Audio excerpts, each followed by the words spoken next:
How the hell do you do this to Chris Paul? Now, this is a future Hall of Famer who come there for the last year in his career. I don't give a damn what's going on with the team. They're trash right now. We understand that. They have the worst superstar in the sport in Kawhi Leonard, who is a talent when healthy, no doubt, but does nothing to promote his team nor the game of basketball. The absolute worst superstar that you could possibly have. And from what I've been told, the only person that really talks to him is CP3 because nobody else talks to him. Okay? Just leave him alone. That organization right now is a mess. It's a mess, okay? I know, and we know it ain't coaching because Ty Lue the coach. Ty Lue know what the hell he doing. Now, Jeff Van Gundy being there, we know Jeff Van Gundy knows the stuff, but he's old school, stuff like that. I get it. I have not spoken to CP3 yet, but you know I will, okay? I haven't spoken to a few of the Clippers. They know they'll be good. They know if I don't get a call from them, they'll be getting a call from me within the next 24 hours. Los Angeles has seen the Clippers live through every kind of setback imaginable. Drama, heartbreak, chaos, and rumors stacked higher than their banners ever were. But what hit them Tuesday night felt colder, like the whole franchise cracked straight down the middle. At 2:40 a.m. Eastern Time, deep into a 5-game road trip, the team knocked out in a quiet Atlanta hotel. Chris Paul unlocked his Instagram and dropped a bomb. He told the world the news he had just learned himself. Just found out I'm being sent home. No warning, no explanation, no love from the team he came back to so he could retire on his own terms. Just a blunt message to millions. It's kind of like a slap on the back on your way out type of thing. You know, I was present when Blake Griffin was traded. You know, my personal situation. This is a person that told me I can relax. I'm not getting traded. 15 minutes later, I was an Atlanta Hawk. And now we have this scenario. So, and you guys been working for me. This is going on year 3 now. I've held my tongue and not been critical of L. Frank because that's not really my style. And I didn't want to be the scorned ex-girlfriend. I didn't want to be that person. And so I never spoke about him in this manner. But when you do this to a guy, and I'm going to keep harping on it, that 3 was going up in the rafters. That 3 was going up. And you do this to that guy? Like, okay, cool, he's talking shit. Okay, cool, he got a lot to say. Chris Paul has always had a lot to say.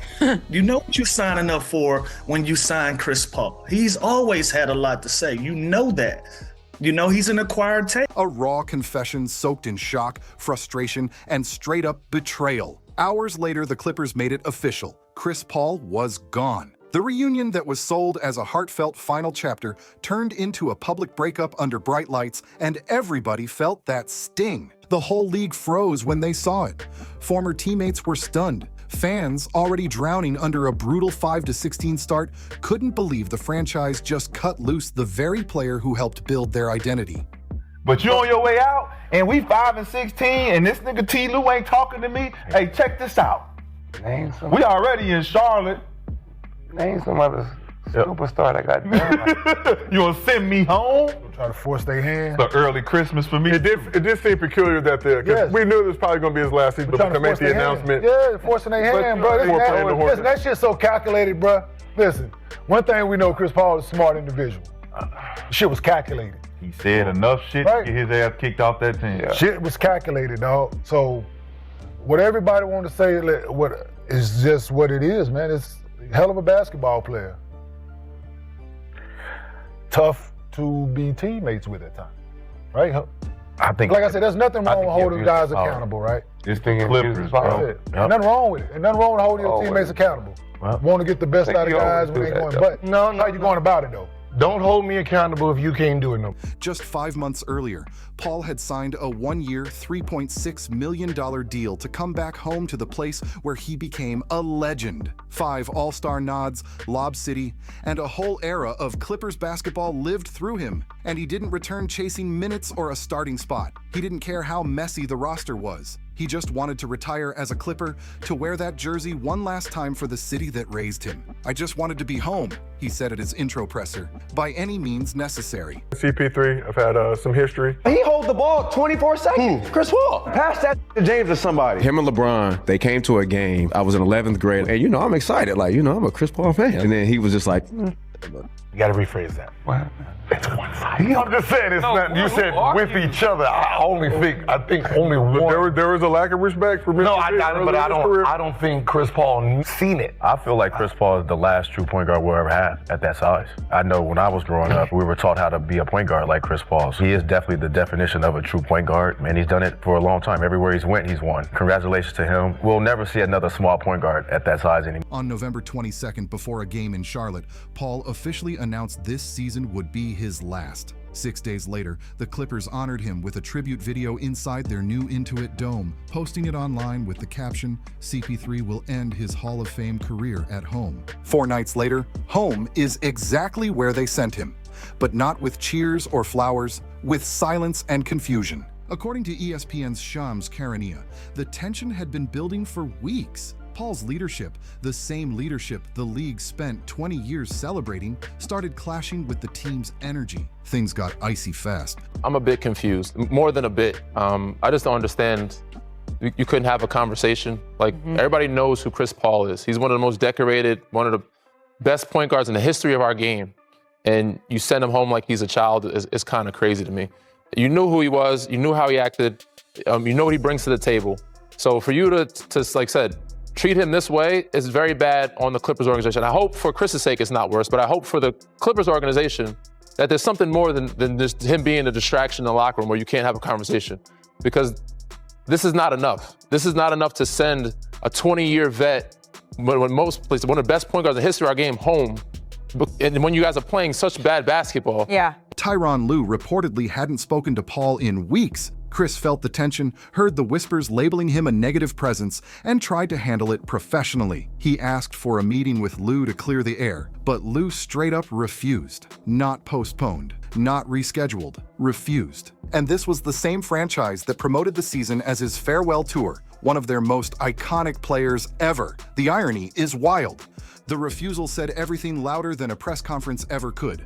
The bond between them was done, snapped clean with no chance of fixing it. Chris Paul has always been intense, demanding, and locked in on competition. Former teammates describe him as relentless, a commander, a perfectionist who never lets the standard slip. None of this was new to the Clippers, to Ty Lue, or to anyone in the league. When they signed him, they knew exactly who CP3 was.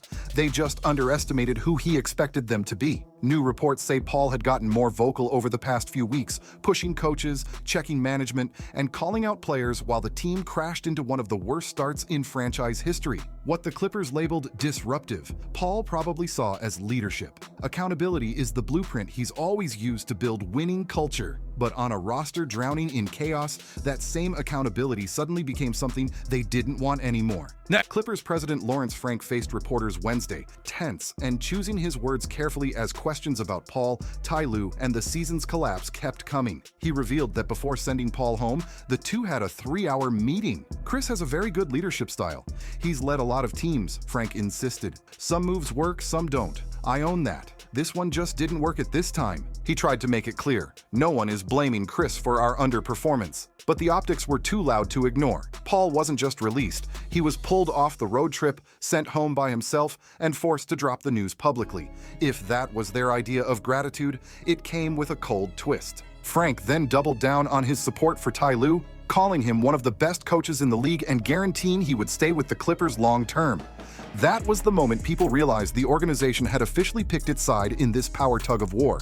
This season was supposed to be a celebration of Paul's career, a farewell lap, not a fracture.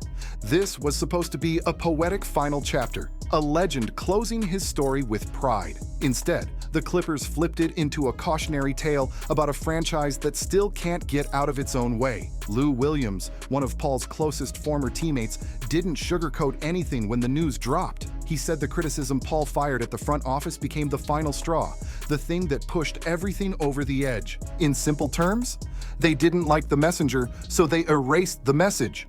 And across the league, former players, execs, and reporters all echoed the same vibe. With all their defensive breakdowns, shaky roster choices, and zero real identity, the Clippers needed accountability more than anything, not less. But instead of fixing the problems, they exiled the one guy still demanding answers. Chris Paul can't be traded until December 15th, and the Clippers haven't waived him either. So now he's stuck in a strange, messy limbo.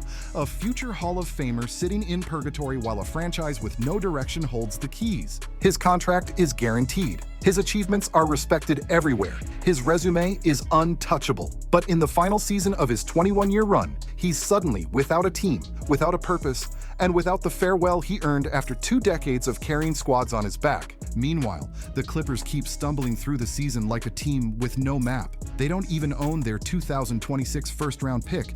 That belongs to the 21-1 Oklahoma City Thunder, a powerhouse built partly from the assets LA gave up in the Paul George trade. A franchise built on moves they thought would define their future is now watching that future crumble. Their present is falling apart too. The culture is cracking in broad daylight, and the one man brave enough to call it out is the same man they just sent packing. Chris Paul never expected a fairy tale ending. No athlete is promised that. But he deserved a respectful goodbye, a meeting, a handshake, a real conversation, a sunset moment. Not a 3 a.m. Instagram bombshell in a hotel room. What happened wasn't just harsh, it shattered the image the Clippers sold their fans. They said he was coming home. They said this was where he'd retire. They said this was family. But in the end, they treated him like a problem, not a pillar. And maybe, just maybe, Paul was right the whole time, and the Clippers just confirmed it.